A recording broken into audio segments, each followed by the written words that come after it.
Colorado Springs recently released its annual water quality report, and our water nerds dug through it so you don't have to. So make sure to comment below to suggest which city our water nerds should tackle next. So let's begin with Chromium-6. Chromium-6 is a highly toxic metal that is currently unregulated by the EPA.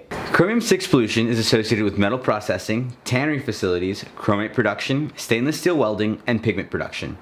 This year's water quality report for Colorado Springs found levels of Chromium-6 as high as 0.041 parts per billion. These levels are 2 times higher than the concentration determined to have a negligible impact on cancer risk. EPA has acknowledged that Chromium-6 is a known human carcinogen through inhalation, but is still determining its cancer potential through ingestion of drinking water. Lung, nasal, and sinus cancers are associated with Chromium-6 exposure. Next is lead. Lead enters tap water through old lead service pipes and lead-containing plumbing. In the monitoring period from January to June of 2017, 10% of sites that were tested for lead had concentrations over 4.7 parts per billion.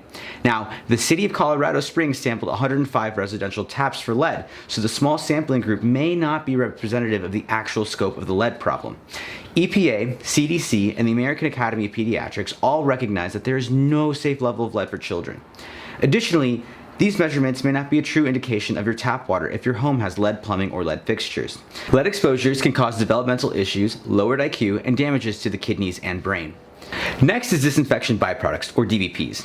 DBPs are formed when chlorine-based disinfectants that are routinely added to the water supply and react with organic matter. Concentrations of haloacetic acids averaged 53.9 parts per billion and reached levels as high as 57.3 parts per billion. Concentrations of trihalomethanes averaged 57.2 parts per billion, but had levels as high as 63.6 parts per billion. For a bit of perspective, EPA's maximum contaminant level for haloacetic acids is 60 parts per billion and 80 parts per billion for trihalomethanes.